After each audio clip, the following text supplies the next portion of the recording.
Mi nombre es Sultán Omar. Tengo 12 años. Nací en el seno de la familia real de Arabia Saudí. Ordené la ejecución de cristianos antes incluso de convertirme en adolescente. Ya había ordenado la ejecución de cristianos 2 veces. La primera vez solo tenía 10 años. Pero Jesús intervino. Me detuvo. Me salvó. Y a través de mí, salvó a toda mi familia. Abandonamos nuestro trono por Cristo. Nuestra historia se extendió como un incendio forestal, compartida y compartida de nuevo por cristianos que se quedaron asombrados y animados, y por musulmanes que se quedaron conmocionados e indignados. Los medios de comunicación se hicieron eco. Aparecieron titulares en varios idiomas. Familia real saudí se convierte al cristianismo. Príncipe abandona el Islam por Jesús. Toda la casa huye de Arabia Saudí tras encontrarse con Cristo. Y lo haríamos 1000 veces más porque Él lo vale todo. Él es el camino, la verdad y la vida. Y no hay otro nombre bajo el cielo por el que debamos ser salvos.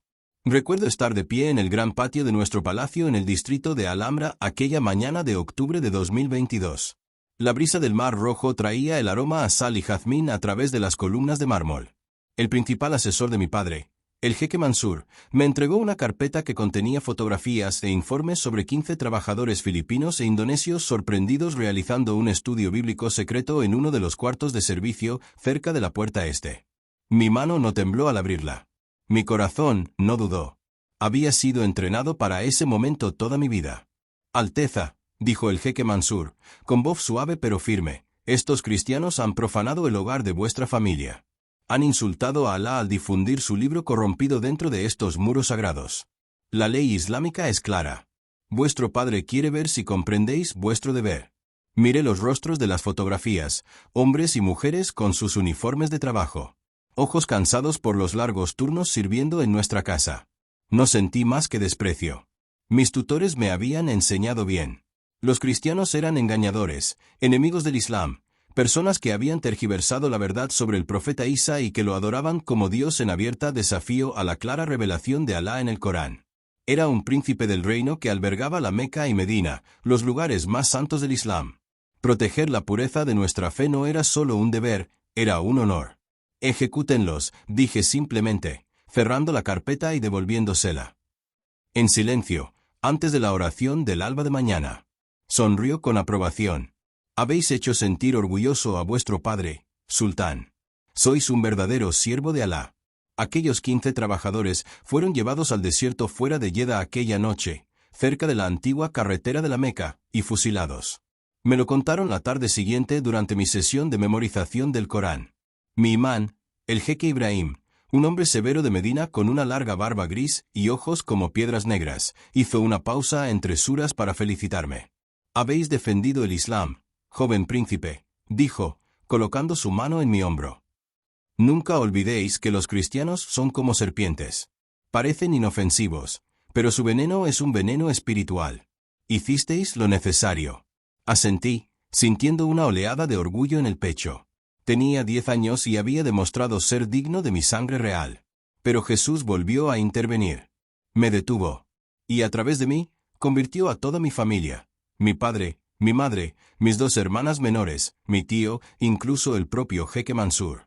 Para entender cómo ocurrió ese milagro, hay que conocer mi mundo. Crecí en un mundo de jaulas doradas. Poder absoluto y una versión del Islam tan estricta que el amor fue reemplazado por el deber y la misericordia se veía como debilidad. Me despertaba todas las mañanas con la llamada a la oración, el adán, resonando desde la mezquita de la carretera del rey Abdulaziz, justo más allá de nuestro recinto.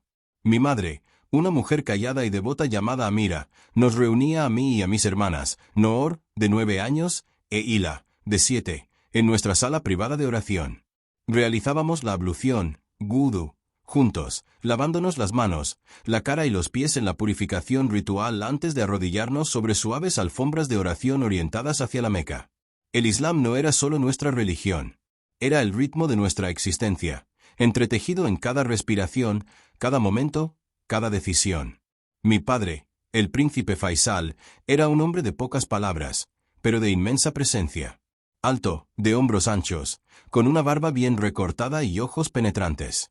Se comportaba con la autoridad de alguien a quien nunca le habían dicho que no. Participaba en varios consejos empresariales y gubernamentales, viajando a menudo entre Jeddah, Riad y Medina para reunirse con otros miembros de la familia real. Cuando estaba en casa, se sentaba en el majlis, la sala formal de reuniones familiares, con mis tíos y asesores, discutiendo desde contratos petroleros hasta asuntos religiosos, siempre invocando la guía de Alá. Sultán, me dijo una vez cuando tenía 8 años, sentándome en su regazo en el majlis después de que los otros hombres se hubieran marchado, has nacido en una familia que ha protegido el Islam durante generaciones. Nuestra riqueza, nuestro poder, nuestras propias vidas existen para servir a Alá y defender su verdad. Nunca olvides que el mundo fuera de estos muros está lleno de enemigos, cristianos, judíos, ateos, gente que quiere destruir todo lo que defendemos. Debes ser fuerte. Debes estar vigilante. Escuché con los ojos muy abiertos, absorbiendo cada palabra. No quería nada más que hacerlo sentir orgulloso, demostrar que era digno del nombre que llevaba. Mi educación fue rigurosa e implacable. Tutores privados, imanes palestinos de Medina y la Meca, eruditos de la ley islámica, profesores de árabe, matemáticas e historia. Pero sobre todo, mi educación se centraba en el Corán y los hadices, los dichos y acciones del profeta Mahoma, la paz sea con él. Se esperaba que memorizara grandes porciones del Corán, y lo hice con orgullo, recitando la Sura al-Baqará y la Sura al-Imrán perfectamente a los 9 años. Los cristianos, decía, paseando por la sala de estudio mientras yo me sentaba con las piernas cruzadas sobre un cojín, son los más peligrosos de todos los incrédulos. Afirman seguir al profeta Isa, pero han tergiversado su mensaje hasta el punto de irreconocible. Dicen que es el Hijo de Dios, Dios no tenga hijo. Dicen que fue crucificado y resucitado cuando el Corán nos dice claramente que no fue matado ni crucificado, sino que Alá lo elevó. Adoran a 3 dioses, Padre, Hijo y Espíritu Santo, cuando sabemos que solo hay un Alá. Son mushrikun, politeístas, y su presencia es una contaminación. Sacaba recortes de noticias, vídeos, informes, todo para reforzar su punto. Historias de misioneros cristianos intentando introducir Biblias de contrabando en Arabia Saudí. Relatos de países occidentales bombardeando naciones musulmanas. Imágenes de iglesias construidas donde antes había mezquitas. Creía cada palabra. ¿Cómo no iba a hacerlo? No tenía motivo para dudar de él. Era un erudito, un hombre de Dios, un maestro enviado para guiarme. Y todo lo que veía a mi alrededor parecía confirmar lo que decía. Los trabajadores extranjeros en nuestra casa, filipinos, indonesios, egipcios, sudaneses, eran amables y educados, sí, pero me enseñaron a ver esa amabilidad como una máscara. Me dijeron que muchos de ellos eran cristianos y que podrían intentar difundir sus creencias si se les daba la oportunidad. Así que los vigilaba con atención. Observaba cuando se reunían en grupos durante sus descansos. Escuchaba cuando hablaban en sus idiomas, preguntándome si estarían rezando en secreto a su falso Dios. Veía las pequeñas cruces que algunos llevaban como collares ocultas bajo sus uniformes, y sentía una ira fría subir por mi pecho. ¿Cómo se atrevían a traer esos símbolos a una casa musulmana? Mi padre alentaba esa vigilancia. «Tienes buenos instintos, Sultán», me dijo una tarde después de que le informara de haber visto a un grupo de trabajadores acurrucados cerca del jardín. «Sigue observando. Sigue aprendiendo. Un día tendrás la autoridad para actuar».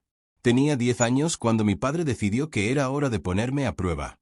Me llamó a su oficina privada, una habitación forrada de estanterías llenas de textos islámicos, un gran escritorio de madera oscura y ventanas con vistas al corniche de Jeddah, donde el mar Rojo se extendía como una lámina de cristal bajo el sol de la tarde.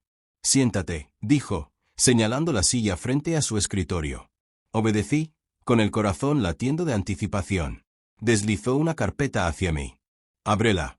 Dentro había fotografías, documentos y un breve informe. 15 trabajadores, en su mayoría filipinos e indonesios, habían sido sorprendidos celebrando un estudio bíblico secreto en una de las salas de almacenamiento cerca de los cuartos de servicio. Un guardia leal los había descubierto tarde en la noche, cantando himnos en inglés y leyendo de una Biblia que uno de ellos había introducido de contrabando en el complejo. «¿Qué crees que debería hacerse?», preguntó mi padre, con los ojos fijos en mí. No dudé. Han violado la ley islámica. Han profanado nuestro hogar. Deben ser castigados. Ejecución, dije con firmeza. Para enviar un mensaje y proteger el Islam. Mi padre se recostó en su silla. una ligera sonrisa jugando en las comisuras de su boca. «¿Estás listo?», dijo. «Da la orden». Y lo hice. No sentí culpa, solo orgullo. La segunda orden de ejecución llegó solo 3 meses antes de mi 12º cumpleaños. Para entonces, me había acostumbrado al peso de la autoridad que mi padre había colocado sobre mis hombros. El poder de decidir quién vivía y quién moría ya no me parecía extraño ni pesado. Me parecía natural, como respirar, como el ritmo de las 5 oraciones diarias que estructuraban cada día de mi vida en el palacio de Yeda. Esta vez se trataba de 8 trabajadores egipcios sorprendidos distribuyendo Biblias en árabe en el mercado cerca de Al-Balad, el antiguo distrito histórico donde los turistas paseaban entre edificios de piedra coralina antigua y los mercaderes vendían desde especias hasta oro. Alguien los había denunciado a la policía religiosa. Y como 2 de ellos trabajaban en propiedades propiedad de nuestra familia, el caso llegó al escritorio de mi padre. Me lo entregó sin ceremonia una tarde después de la oración del mediodía, simplemente colocando la carpeta en mis manos y diciendo, «Encárgate». Leí los informes, miré las fotografías de las Biblias que llevaban, y firmé la orden de ejecución con la misma pluma que usaba para mis deberes del Corán. Los llevaron al desierto fuera de los límites de la ciudad aquel fin de semana. Nunca pregunté qué pasó con los cuerpos. Mis días seguían un patrón predecible y cómodo durante aquellos años. Las mañanas comenzaban antes del amanecer con la oración del alba, Fajr. Mi madre nos despertaba suavemente y nos reuníamos en la sala familiar de oración, un espacio con ventanas del suelo al techo orientadas al este hacia la Meca. Después del desayuno, llegaban mis tutores. El jeque Ibrahim venía 3 veces por semana para los estudios coránicos. Nos sentábamos en la biblioteca, una habitación forrada de libros en árabe, inglés y francés, aunque solo se me permitía leer los que mi padre aprobaba. Hubo un trabajador en particular que captó mi atención durante los meses previos a mi 12º cumpleaños. Se llamaba Omar, un hombre filipino de unos 40 años que trabajaba como conductor y operario de mantenimiento. Tenía ojos amables y una sonrisa tranquila. A diferencia de otros trabajadores que parecían nerviosos o resentidos, él siempre parecía calmado. Lo veía en el garaje lavando los coches o revisando los motores, y me saludaba respetuosamente. Noté que a veces, durante su descanso, se sentaba solo en el jardín cerca de la fuente, cerraba los ojos y movía los labios en silencio, como si estuviera rezando. Me molestaba. ¿A quién rezaba? Se lo mencioné una vez al jeque Mansur, sugiriendo que Omar podría ser cristiano y que deberíamos investigarlo. El jeque Mansur me agradeció mi vigilancia y dijo que vigilaría al hombre, pero nunca pasó nada. Omar siguió trabajando, siguió tarareando, siguió rezando en silencio en el jardín. Una tarde de finales de verano, solo unas semanas antes de mi 12º cumpleaños, estaba deambulando por el ala de almacenamiento del palacio, una parte del complejo que rara vez visitaba. Hacía calor y me aburría, y había terminado mis lecciones temprano. Las salas de almacenamiento estaban llenas de muebles antiguos, cajas de decoraciones de celebraciones pasadas y suministros para la casa. Mientras caminaba por el pasillo tenue, noté que una de las puertas estaba ligeramente abierta. Curioso, la empujé más y entré. La habitación era pequeña y desordenada, con estanterías en las paredes y pilas de cajas en el suelo. El polvo flotaba en el haz de luz solar que entraba por una ventana alta. Y allí, en una de las estanterías, parcialmente oculto detrás de una pila de ropa blanca antigua, vi un libro. Era pequeño, encuadernado en cuero negro con letras doradas en la cubierta.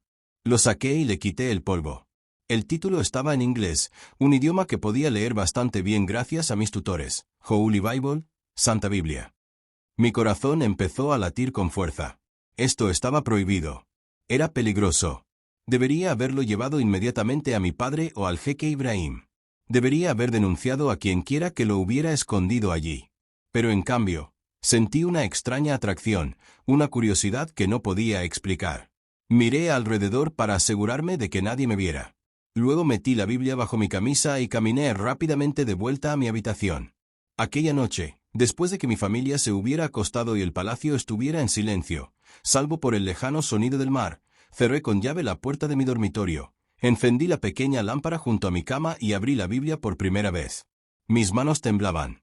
Me sentía como si estuviera haciendo algo peligroso, algo que podría meterme en serios problemas si me descubrían. Pero no podía detenerme. Pasé las páginas, escaneando nombres extraños e historias desconocidas. Me habían enseñado que la Biblia estaba corrompida, que los cristianos la habían alterado para adaptarla a sus falsas creencias, que contradecía el Corán. Pero mientras leía, me encontré confundido.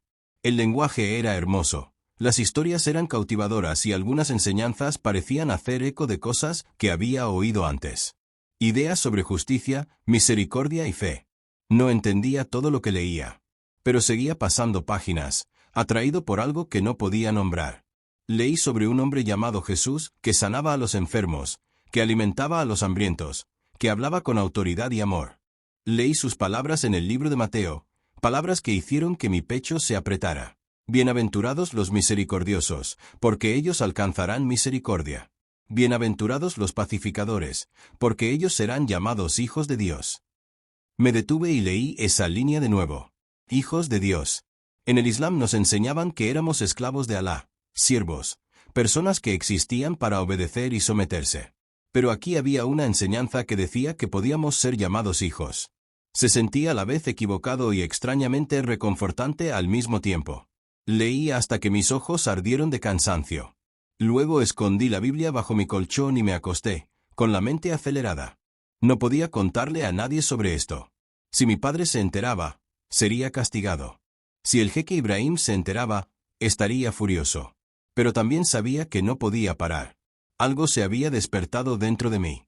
Un hambre que no sabía que tenía. Durante las siguientes semanas, continué leyendo en secreto. Tarde en la noche o temprano en la mañana antes de que nadie más se despertara, sacaba la Biblia y leía a la luz de mi teléfono o de mi lámpara de mesita.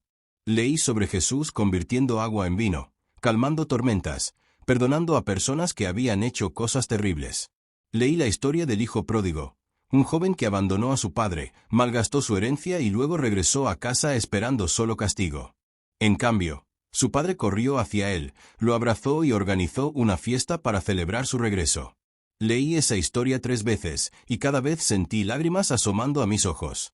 No entendía por qué me afectaba tan profundamente. Pero lo hacía. Cuanto más leía, más confundido me volvía.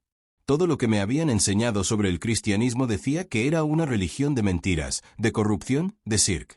Pero las palabras que estaba leyendo no se sentían como mentiras. Se sentían como verdad, como luz, como algo que mi alma había estado buscando sin saberlo. Empecé a comparar lo que leía en la Biblia con lo que había aprendido del Corán. En el Corán, Alá se describe como misericordioso y compasivo, pero también como distante, soberano, incognoscible. Nos decían que debíamos someternos, obedecer, temer su juicio. Pero en la Biblia, Dios se describe como un padre, alguien que ama a sus hijos, que envió a su hijo a morir por ellos, que desea relación, no solo obediencia. No sabía qué hacer con esa diferencia. Intenté alejarla, decirme a mí mismo que el jeque Ibrahim tenía razón, que la Biblia había sido corrompida. Pero cuanto más leía, más difícil era creerlo. Al mismo tiempo, sentía una abrumadora sensación de culpa. Estaba traicionando a mi familia, mi fe, toda mi identidad. Estaba haciendo exactamente lo que me habían advertido toda mi vida. Estaba permitiendo que ideas cristianas entraran en mi mente, echaran raíces, crecieran. Y sin embargo, no podía parar. Me sentía como si estuviera al borde de un precipicio, mirando hacia un abismo oscuro, aterrorizado de saltar, pero incapaz de retroceder. La noche en que Jesús se me apareció comenzó como cualquier otra noche en nuestro palacio de Yeda, con la llamada a la oración de la noche, Isa, resonando desde la mezquita de la carretera del rey Abdulaziz y el sonido de las olas del mar Rojo rompiendo suavemente contra el corniche en la distancia. Era un jueves por la tarde de septiembre, solo 2 semanas después de mi 12º cumpleaños, y el aire seguía cargado del calor del verano, aunque el sol se había puesto horas antes. Mi familia se había reunido para la cena en el salón principal. Después, mi padre se retiró a su oficina para atender llamadas de negocios mientras mi madre llevaba a mis hermanas arriba para prepararlas para dormir. Les dije a todos que estaba cansado y fui a mi habitación temprano, pero dormir era lo último en mi mente. Durante semanas había estado leyendo la Biblia en secreto, y cada página que pasaba parecía alejarme más de todo lo que había conocido. Aquella noche cerré con llave la puerta de mi dormitorio, saqué la Biblia de cuero negro de su escondite bajo el colchón y me senté con las piernas cruzadas en la cama mientras la lámpara proyectaba un cálido círculo de luz a mi alrededor. Había estado leyendo el Evangelio de Juan durante las últimas noches, y estaba cautivado por la forma en que describía a Jesús. No como un profeta, como el Corán describía a Isa, sino como el Hijo de Dios, como el Verbo hecho carne, como alguien que afirmaba ser igual a Dios mismo. Me aterrorizaba y me fascinaba al mismo tiempo. Aquella noche leí el capítulo 14, donde Jesús dijo a sus discípulos: «Yo soy el camino, la verdad y la vida. Nadie viene al Padre sino por mí». Me detuve y miré esas palabras. Pero por primera vez en mi vida, no recé a Alá. Recé a Jesús. Mi corazón latía con fuerza mientras me arrodillaba junto a mi cama. Mis manos temblaban mientras las juntaba. No sabía cómo rezarle. No sabía las palabras correctas ni la postura correcta. En el Islam, la oración era estructurada, ritualista, precisa.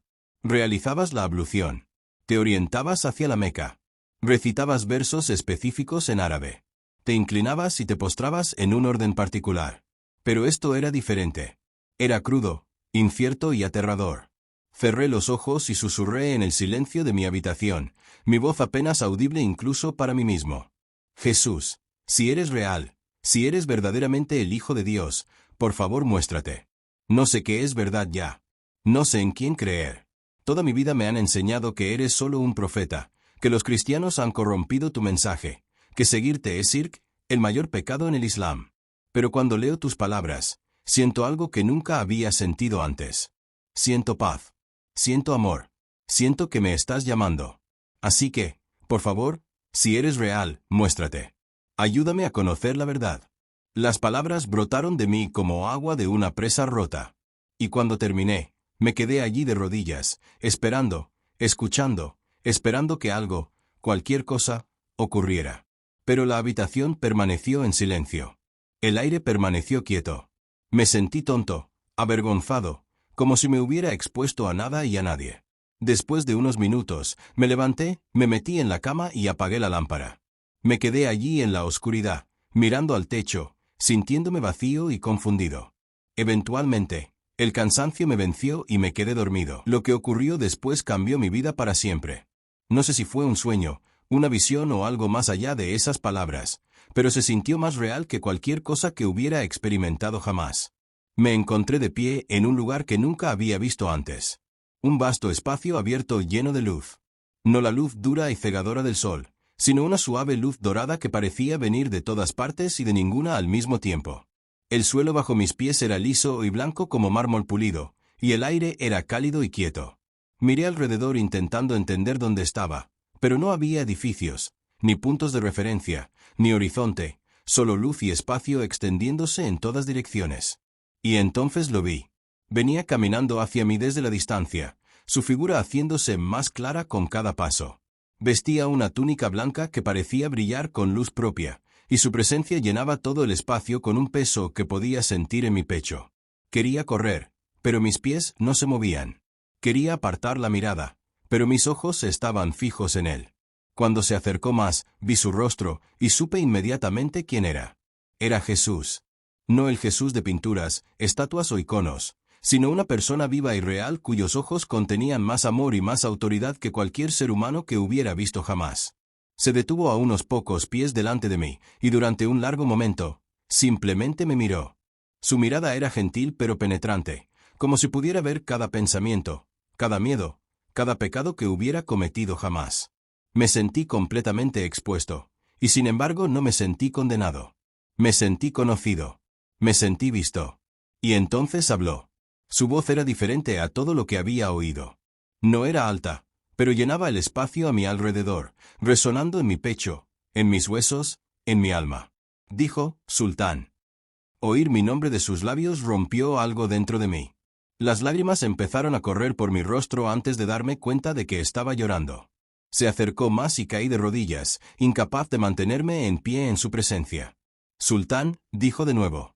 Y esta vez, su voz estaba llena de una ternura que destrozó todas las murallas que había construido alrededor de mi corazón. Te he estado llamando. Te he estado esperando, y ahora estás aquí. No podía hablar. No podía respirar. Todo lo que podía hacer era llorar.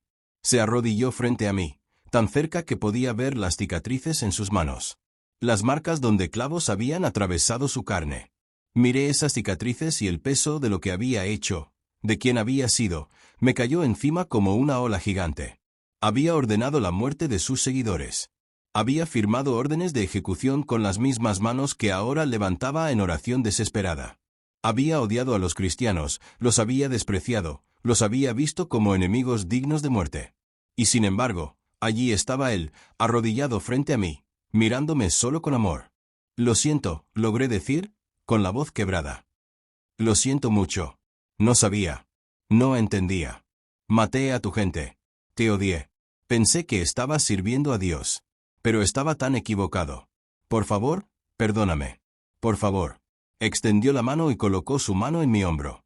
Y en el momento en que me tocó, sentí un calor inundar todo mi cuerpo.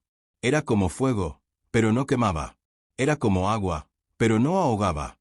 Era puro, abrumador amor, y lavó cada rincón oscuro de mi alma. Cada lugar donde habían vivido la culpa, la vergüenza y el odio. Ya te he perdonado, Sultán, dijo. Y sus palabras me golpearon con la fuerza de un rayo. Te perdoné antes de que pecaras. Te perdoné cuando morí en la cruz. Te perdoné cuando resucité de la tumba. Y estoy aquí ahora para decirte que eres mío. Siempre has sido mío y te estoy llamando a seguirme. Levanté la vista hacia él, con la visión borrosa por las lágrimas. Y vi la sonrisa en su rostro. Era una sonrisa de pura alegría, de un padre dando la bienvenida a su hijo a casa, de un pastor encontrando a su oveja perdida.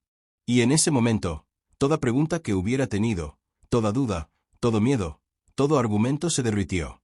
Supe sin ninguna sombra de duda que era real, que era Dios, que había venido por mí. Supe que todo lo que me habían enseñado sobre él era falso, y que todo lo que él decía era verdad. Sentí una paz que nunca había conocido en mis 12 años de vida. Una paz que no dependía de mi desempeño, no dependía de mi obediencia a reglas, no dependía de mi familia o mi estatus o mi riqueza. Una paz que venía de ser amado completamente, incondicionalmente, eternamente. No sé cuánto tiempo permanecí en ese lugar. El tiempo parecía no tener significado allí, pero eventualmente la luz comenzó a desvanecerse, y sentí que me arrastraban de vuelta, como si me sacaran de aguas profundas y me trajeran a la superficie. Abrí los ojos y me encontré acostado en mi cama en mi habitación en Jeddah. La luz temprana de la mañana empezaba a filtrarse a través de las cortinas. Me levanté de la cama y caí de rodillas en el suelo. Y por primera vez en mi vida, recé una oración que salió completamente de mi corazón. No en árabe, no con frases memorizadas formales, solo palabras simples y honestas. Jesús, gracias. Gracias por venir a mí. Gracias por perdonarme. Gracias por amarme. No sé qué pasa ahora. Durante los días siguientes, me moví por mis rutinas normales como un fantasma. Asistí a mis lecciones con el jeque Ibrahim, memorizando versos del Corán y asintiendo mientras me advertía sobre los peligros del cristianismo. Nadie parecía notar que algo había cambiado. Pero todo había cambiado. Continué leyendo la Biblia en secreto. Pero ahora las palabras cobraban vida de una manera que nunca antes habían tenido. Las entendía. Las sentía. Sabía que eran verdad. Leí sobre los primeros cristianos que fueron perseguidos por su fe, que fueron arrojados a prisión, que fueron asesinados por negarse a negar a Jesús. Y me di cuenta de que era parte de esa misma historia. Ahora era uno de ellos, un seguidor de Jesús, en un lugar donde seguirlo podía costarme la vida. Pero no tenía miedo. O más bien, tenía miedo. Pero el miedo estaba eclipsado por algo mayor, por amor, por paz, por la certeza de que, pase lo que pase, Jesús estaba conmigo, y eso era suficiente. El peso de mi secreto crecía más pesado cada día, presionando mi pecho como una piedra que no podía mover. Tenía 12 años, vivía en un palacio real en Jeddah, rodeado de riqueza, privilegio y la certeza absoluta de la fe islámica. Y sin embargo, me sentía más solo que nunca en mi vida. Cada mañana me despertaba y me ponía una máscara, fingiendo ser el mismo sultán que todos esperaban, el hijo obediente, el príncipe devoto, el musulmán fiel. Pero por dentro, todo había cambiado. Ahora pertenecía a Jesús. Y la brecha entre quien era y quien fingía ser se ensanchaba cada día hasta que sentí que me estaban desgarrando en dos. Sabía que no podía seguir viviendo esta doble vida. Sabía que tarde o temprano tendría que decirle la verdad a mi familia. Pero la idea de esa conversación me llenaba de un terror tan profundo que apenas podía respirar cuando la imaginaba. Había visto qué les pasaba a las personas que abandonaban el Islam en Arabia Saudí. Yo mismo había firmado órdenes de ejecución para cristianos. Sabía exactamente de qué era capaz mi padre, que exigirían las autoridades religiosas, que requería la ley. Y sin embargo, a pesar de todo eso, sentía a Jesús llamándome a hablar, a confesar, a salir de las sombras y entrar en la luz, sin importar el costo. El punto de inflexión llegó 3 semanas después de mi encuentro con Jesús, un viernes por la tarde después de la oración del viernes, Yumua. Rezamos junto a cientos de otros hombres. Se inclinó hacia adelante, entrecerrando ligeramente los ojos. Adelante. Tragué saliva, con la garganta seca. He estado leyendo la Biblia. Encontré una en la sala de almacenamiento hace unas semanas y la he estado leyendo en secreto. Y padre, sé que esto va a sonar loco, pero Jesús se me apareció. Vino a mí en una visión, me habló y me dijo que le pertenezco. Y le creo. Creo que Jesús es el Hijo de Dios, que murió por mis pecados, que resucitó de entre los muertos. Creo que Él es el camino, la verdad y la vida. Ahora soy cristiano, Padre. Sigo a Jesús. El silencio que siguió fue tan denso que casi podía tocarlo. Mi padre me miró fijamente, con el rostro completamente inexpresivo, y por un momento pensé que no me había oído. ¿Qué acaba de decir? Su voz era baja y peligrosa. El tipo de voz que hacía que los sirvientes del palacio se quedaran paralizados. Me obligué a mirarlo los ojos. Dije que soy cristiano. Creo en Jesús. Se puso de pie tan rápido que su silla casi se volcó y golpeó la mano contra el escritorio con tanta fuerza que me sobresalté. Eres un idiota, un niño estúpido y engañado. ¿Tienes idea de lo que estás diciendo? ¿Comprendes lo que acabas de confesarme? Esto no es verdad, sultán. Esto es engaño. Esto es obra de Satanás. Los cristianos han envenenado tu mente con sus mentiras, y tú has sido lo bastante tonto para creerlas. Sacudí la cabeza, con la voz temblorosa pero firme. No es una mentira. Padre, Jesús es real. Vino a mí. Me perdonó por todas las cosas terribles que he hecho. Me ama y yo lo amo. El rostro de mi padre se puso rojo. Y por un momento pensé que me iba a pegar. En cambio, se apartó y retrocedió, con el pecho agitado. Sal de mi vista.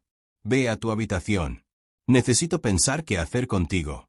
Salí de su oficina con el corazón roto, sabiendo que acababa de poner en marcha algo que no podía detenerse. Fui a mi habitación y cerré con llave. Caí de rodillas y recé a Jesús, pidiéndole fuerza, coraje, protección. No sabía qué haría mi padre. No sabía si sería castigado, encarcelado o algo peor. Pero sabía que había hecho lo correcto. Había dicho la verdad. Y pasara lo que pasara después, Jesús estaba conmigo. En menos de una hora, mi madre vino a mi habitación. No llamó. Usó su llave para abrir la puerta y entró. Su rostro pálido y surcado de lágrimas. Sultán, ¿qué has hecho?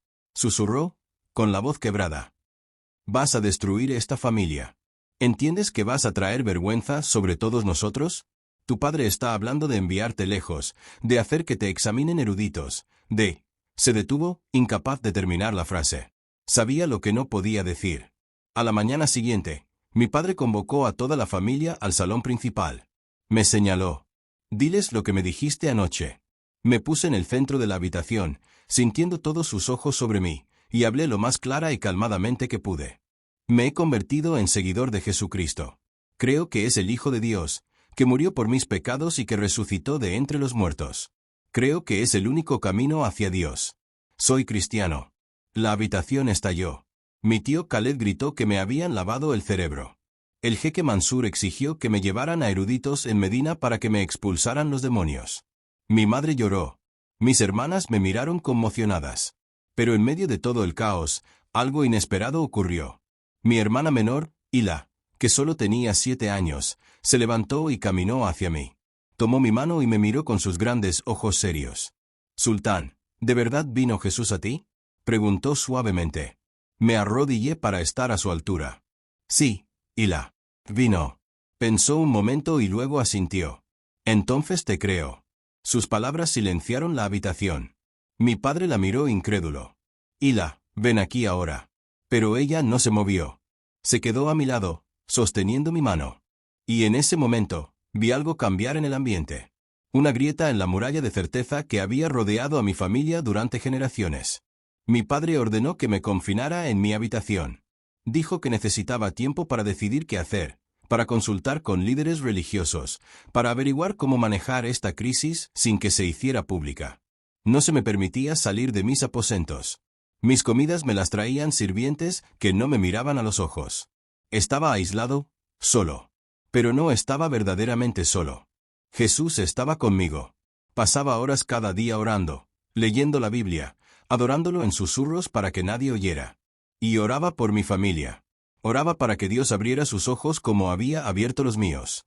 Oraba para que encontraran a Jesús como yo lo había encontrado. Oraba por un milagro.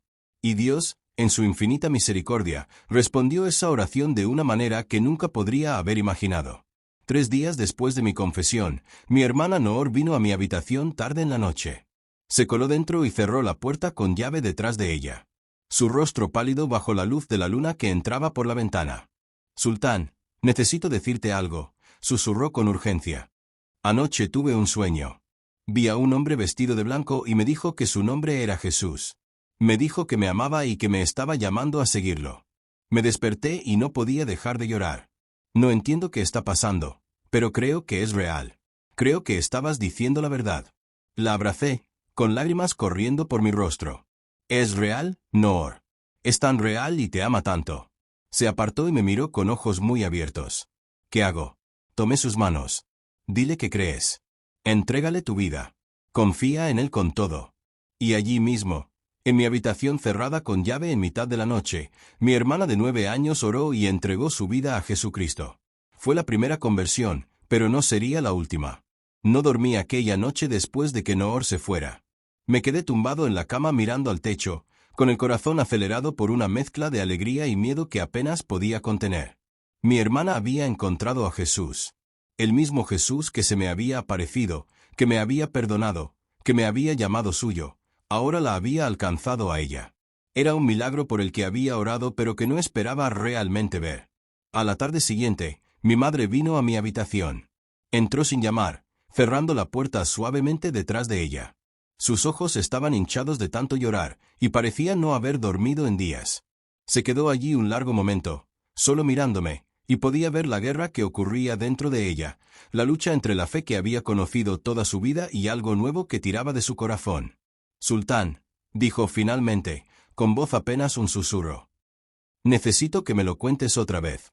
Necesito que me cuentes todo sobre este Jesús». Me senté en la cama y le indiqué que se sentara a mi lado. Dudó, luego se sentó, manteniendo una pequeña distancia como si temiera acercarse demasiado a algo peligroso. Le conté todo. Le conté sobre encontrar la Biblia, sobre leerla en secreto, sobre la confusión y la culpa y la creciente sensación de que lo que leía era verdad. Le conté sobre la noche en que oré y pedí a Jesús que se revelara a mí. Y luego le conté sobre la visión, sobre estar en ese lugar de luz, sobre ver a Jesús cara a cara, sobre oírlo pronunciar mi nombre, sobre el amor abrumador que me había inundado y cambiado todo. Mientras hablaba, las lágrimas comenzaron a correr por el rostro de mi madre. No intentó detenerlas ni secarlas. Entonces dijo algo que me dejó atónito. «Anoche tuve un sueño», dijo con voz temblorosa. «Estaba en un jardín, más hermoso que nada que haya visto jamás. Había flores por todas partes, el aire era cálido y dulce, y había un hombre allí de pie junto a una fuente. Se volvió y me miró, y sus ojos eran tan amables, tan llenos de amor. Me dijo: Amira, te he estado esperando. Ven a mí». Le pregunté quién era. Y sonrió y dijo: «Yo soy el camino, la verdad y la vida». Cuando desperté, supe que era Jesús. Intenté decirme a mí misma que era solo un sueño, que no significaba nada, que estaba influida por lo que dijiste. Pero no puedo dejar de pensar en ello. No puedo dejar de sentir su presencia. «Sultán, ¿qué me está pasando?». Tomé su mano y esta vez no se apartó. «Jesús te está llamando, madre, igual que me llamó a mí. Te ama. Pero he sido musulmana toda mi vida. He rezado a Alá 5 veces al día desde que era niña. He ayunado en Ramadán. He hecho la peregrinación a la Meca. He hecho todo lo que debía hacer. ¿Cómo puedo abandonar todo eso?». «No estás abandonando a Dios, madre. Lo estás encontrando, al verdadero. ¿Pero qué nos pasará? ¿Qué hará tu padre? ¿Qué pasará con nuestra familia?». No tenía respuesta para eso. No sabía qué pasaría. Pero sabía que Jesús era más grande que nuestros miedos. 2 conversiones ahora. Primero Noor, ahora mi madre. Jesús se movía por nuestra familia como una ola. imparable y hermosa. Pero la conversión más imposible aún estaba por venir. Aquella noche, mi padre convocó a mi madre a su oficina. No sabía de qué hablaron, pero podía oír voces elevadas a través de las paredes. La ira de mi padre y las respuestas calladas pero firmes de mi madre. La conversación duró más de 1 hora. Cuando mi madre finalmente salió, su rostro estaba calmado a pesar de la tormenta que había atravesado. Vino a mi habitación y me contó lo que había pasado. Se lo dije, dijo simplemente. Le dije a tu padre que creo en Jesús, que tuve un sueño, que no puedo negar lo que he experimentado. Está furioso. Dijo que lo he traicionado, que he traicionado a la familia, que he traicionado al Islam. Pero Sultán, no me arrepiento. Por primera vez en mi vida, me siento libre. Mi padre no vino a verme aquella noche ni al día siguiente. Se encerró en su oficina, negándose a comer, negándose a hablar con nadie excepto con el jeque Mansur y mi tío Khaled. Sabía que estaba intentando averiguar qué hacer, cómo contener esta crisis antes de que destruyera todo lo que había construido. Pero lo que no sabía era que Dios ya estaba obrando en él también. En la tercera noche después de la conversión de mi madre, me desperté en las primeras horas de la mañana con un golpe en la puerta. La abrí y encontré a mi padre de pie allí. La visión de él me dejó sin aliento. Sus ojos estaban rojos e hinchados. Su rostro pálido. Parecía un hombre que había luchado contra algo mucho más grande que él y había perdido. ¿Puedo entrar?, preguntó, con voz ronca. Me aparté y lo dejé pasar. Caminó hasta la ventana y se quedó allí mirando el mar oscuro. Sus manos entrelazadas detrás de la espalda. Durante mucho tiempo no dijo nada. Luego, sin volverse, comenzó a hablar. Anoche tuve una visión, dijo en voz baja. Estaba en una sala de juicios. La sala estaba llena de gente, miles de ellos, todos mirándome. Y había un juez sentado en un trono, una figura de tal poder y autoridad que ni siquiera podía mirarlo directamente. Me pidió que rindiera cuentas de mi vida, de todo lo que había hecho. Y Sultán, lo intenté. Enumeré todas mis buenas obras, todas mis oraciones, todas mis caridades, todas mis peregrinaciones. Le dije que había sido fiel al Islam, que había defendido la fe, que había criado a mis hijos para seguir a Alá. Pero cuando terminé, dijo, nada de eso es suficiente. Eres culpable. Estás condenado. Caí de rodillas y supliqué misericordia. Y entonces otro hombre dio un paso adelante. Se colocó entre el juez y yo y dijo, su deuda ha sido pagada. Yo la pagué con mi sangre. El juez lo miró y asintió, y fui declarado inocente, libre. Miré al hombre que me había salvado y vi las cicatrices en sus manos y supe, Sultán. Supe que era Jesús. Mi padre se volvió para mirarme y vi lágrimas corriendo por su rostro, algo que nunca había visto en toda mi vida. No entiendo cómo es posible, dijo, con la voz quebrada. He pasado toda mi vida sirviendo a Alá. He perseguido a cristianos. He firmado órdenes para sus muertes. Te he enseñado a hacer lo mismo. ¿Cómo puede el Dios de los cristianos perdonar a alguien como yo? Crucé la habitación y me puse frente a mi padre, este hombre que siempre había parecido tan fuerte, tan intocable, tan seguro de todo. Y lo vi ahora tal como era, un pecador roto desesperadamente necesitado de gracia, igual que yo. Porque así es Jesús, Padre, dije suavemente. No nos perdona porque lo merezcamos. Nos perdona porque nos ama. Ese es todo el mensaje del Evangelio. Somos culpables, pero Él pagó nuestra deuda.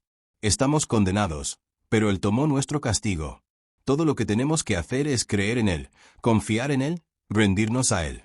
Mi padre se hundió en una silla y se cubrió el rostro con las manos. He estado tan equivocado, susurró. Sobre todo. Sobre el Islam, sobre los cristianos, sobre Dios. He construido toda mi vida sobre una mentira. Me arrodillé a su lado. No es demasiado tarde, Padre. Jesús te ofrece perdón ahora mismo. Te ofrece vida. Todo lo que tienes que hacer es recibirlo. Y allí, en la quietud de aquella madrugada, el príncipe Faisal, un hombre que había ejercido poder y autoridad sobre miles, que había defendido el Islam con convicción implacable, que había ordenado la muerte de cristianos sin pensarlo 2 veces, inclinó la cabeza y oró a Jesucristo. Confesó sus pecados. Reconoció su necesidad de un Salvador. Entregó su vida al que había pasado años oponiendo. Y Jesús, en su infinita misericordia, lo perdonó, lo salvó, lo hizo nuevo. Cuando mi padre levantó la cabeza, su rostro había cambiado. La dureza había desaparecido. La ira había desaparecido. En su lugar había paz, el tipo de paz que solo viene de saber que eres completamente amado y completamente perdonado. Me abrazó, algo que rara vez había hecho, y lloró sobre mi hombro. Gracias, susurró. Gracias por tener el coraje de decirme la verdad. Durante los días siguientes, la transformación continuó extendiéndose. Mi tío Khaled, que había sido una de las voces más fuertes exigiendo que me castigaran, vino a mi padre con su propia historia de un sueño en el que Jesús se le había aparecido. Mi hermana menor, Hila, que había sido la primera en defenderme, tuvo su propio encuentro con Jesús durante una tranquila tarde en el jardín del palacio. Incluso el jeque Mansur, el asesor más confiado de mi padre, vino con lágrimas en los ojos y confesó que ya no podía negar lo que Dios estaba haciendo. Uno por uno, cada miembro de mi familia inmediata y varios de los miembros más cercanos del servicio entregaron sus vidas a Cristo. No fue una decisión tomada a la ligera. Cada uno de ellos entendía lo que significaba. Nos estábamos comprometiendo a un camino que podía llevar a prisión, exilio o muerte. Estábamos dando la espalda a la religión que había definido a nuestra familia durante generaciones, la religión que estaba tejida en la misma tela de la sociedad saudí. Pero no podíamos negar lo que habíamos experimentado. No podíamos dejar de ver a Jesús. No podíamos dejar de oír su voz. No podíamos dejar de sentir su amor. Y así, tomamos la decisión juntos de seguirlo sin importar el costo. Comenzamos a reunirnos en secreto en la oficina de mi padre tarde en la noche, leyendo la Biblia juntos, orando juntos, adorando a Jesús con canciones susurradas y oraciones sinceras. Mi padre, que una vez me había enseñado a odiar a los cristianos, ahora nos dirigía en el estudio de las enseñanzas de Cristo. Mi madre, que había pasado toda su vida cubriéndose y sometiéndose a las rígidas reglas del Islam, ahora experimentaba la libertad de ser llamada hija de Dios. Mis hermanas, tan jóvenes e inocentes, encontraron un Salvador que las amaba no por su obediencia, sino simplemente porque eran suyas. Sabíamos que no podíamos quedarnos en Arabia Saudí.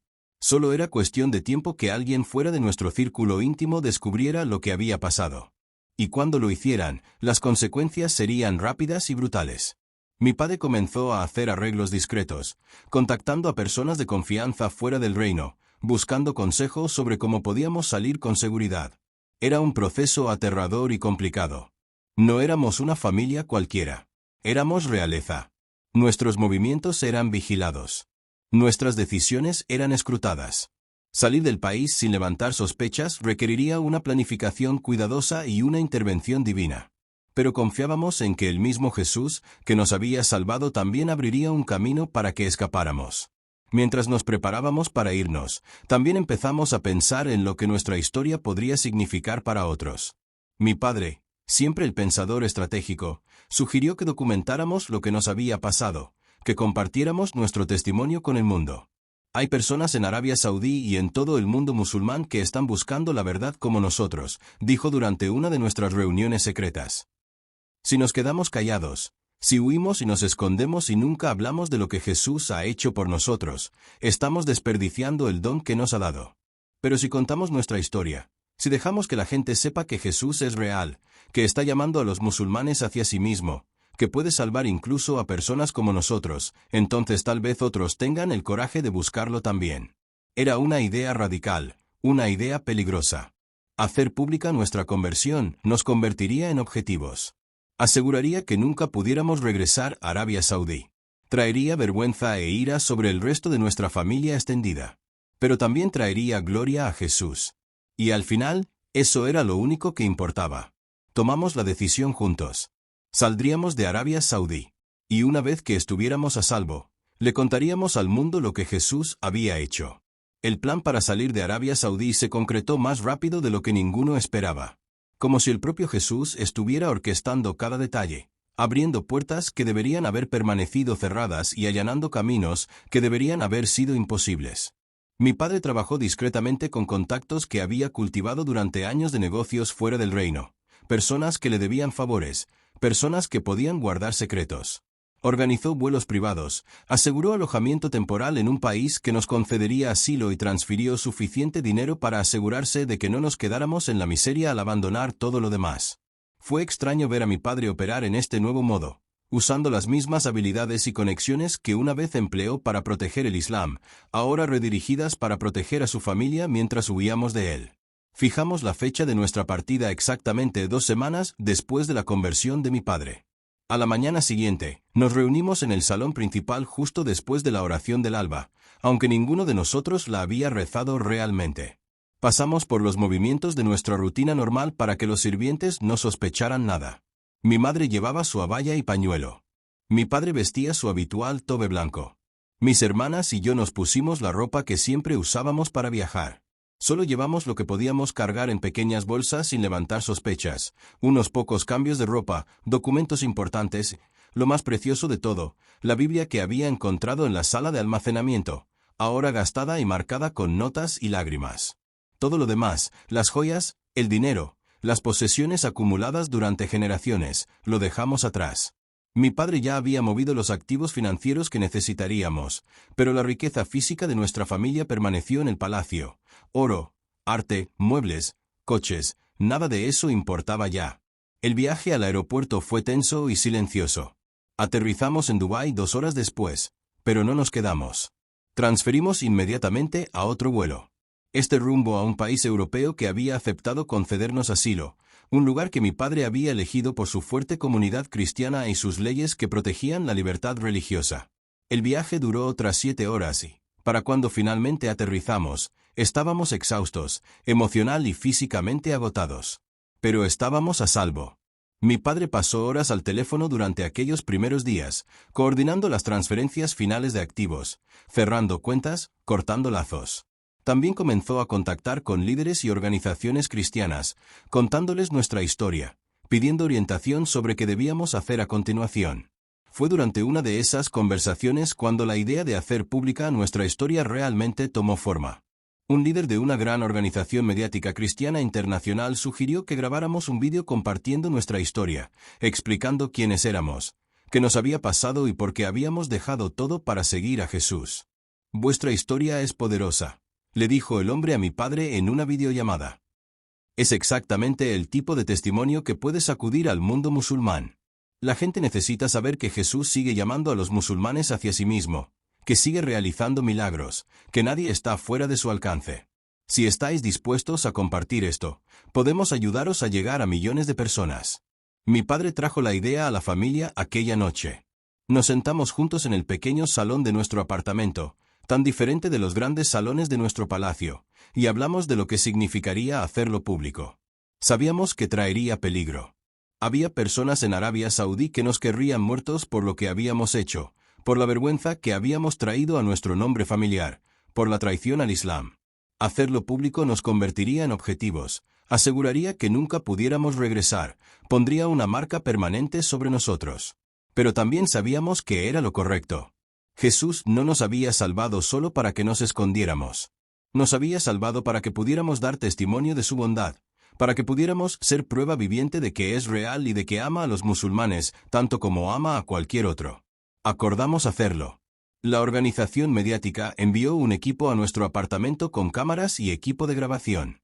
Nos entrevistaron a cada uno por separado, pidiéndonos que compartiéramos nuestras historias individuales de encuentro con Jesús. Yo les conté sobre encontrar la Biblia, sobre la visión, sobre el miedo y la alegría de descubrir la verdad. Noor, que solo tenía 9 años, habló con una claridad y confianza que asombró a todos en la habitación, describiendo su sueño de Jesús y la paz que sintió cuando le entregó su vida. Mi madre habló de sus años esforzándose por ser una buena musulmana, siempre sintiendo que nunca era suficiente, y de la increíble libertad que experimentó cuando se dio cuenta de que Jesús ya había hecho todo lo necesario para su salvación. El testimonio de mi padre fue el más poderoso. Se sentó frente a la cámara, este hombre que una vez había ordenado la ejecución de cristianos, y lloró mientras confesaba sus pecados y proclamaba el perdón que había encontrado en Cristo. Habló directamente a otros musulmanes, especialmente a aquellos en posiciones de poder y autoridad, diciéndoles que nadie estaba demasiado lejos, que nadie era demasiado culpable, que nadie estaba fuera del alcance de Jesús. Cuando terminaron las entrevistas, el equipo compiló todo en un único vídeo de poco más de 30 minutos, y se prepararon para lanzarlo en redes sociales y plataformas de noticias cristianas en todo el mundo. El vídeo se publicó un domingo por la mañana. En cuestión de horas tenía miles de visitas. Al final del día, cientos de miles. Al final de la semana, millones. Nuestra historia se extendió como un incendio forestal por Internet, compartida y compartida de nuevo por cristianos que se asombraron y se animaron, y por musulmanes que se quedaron conmocionados e indignados. Los medios de comunicación se hicieron eco. Aparecieron titulares en varios idiomas. Familia real saudí se convierte al cristianismo. Príncipe abandona el Islam por Jesús. Toda la casa huye de Arabia Saudí tras encontrarse con Cristo. La respuesta fue abrumadora. Recibimos mensajes de cristianos de todo el mundo. Personas diciéndonos que oraban por nosotros, agradeciéndonos nuestro coraje, alabando a Dios por lo que había hecho en nuestras vidas. Pero también recibimos amenazas, mensajes enfadados de musulmanes llamándonos traidores, apóstatas, merecedores de muerte. Algunos eran solo palabras, pero otros eran específicos y detallados, prometiendo que nos cazarían y matarían por lo que habíamos hecho. El gobierno de Arabia Saudí emitió un comunicado denunciándonos, despojando a mi padre de sus títulos y propiedades, declarándonos enemigos del Estado. Miembros de nuestra familia extendida publicaron sus propios comunicados, repudiándonos, maldiciéndonos, afirmando que no tenían conexión con nosotros. Fue doloroso leer esas palabras, saber que personas a las que habíamos amado y que una vez nos amaron ahora nos veían como los peores traidores. Pero no sacudió nuestra fe. Si acaso, la fortaleció, porque sabíamos que estábamos experimentando exactamente lo que Jesús había prometido, que seguirlo costaría todo, pero que él valía la pena. En los meses siguientes, comenzamos a construir una nueva vida. Nos conectamos con una iglesia local, una comunidad vibrante de creyentes que nos recibió con los brazos abiertos y nos ayudó a navegar nuestra nueva realidad. Fuimos bautizados juntos en un servicio que se sintió como una declaración pública de todo lo que Dios había hecho.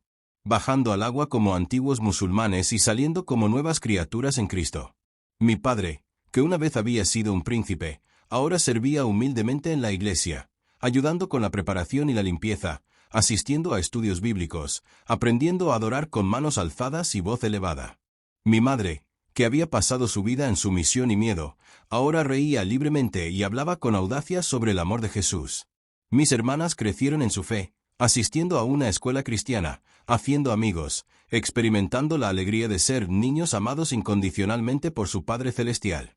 Y yo, con 12 años, comencé a entender el llamado que Dios había puesto en mi vida.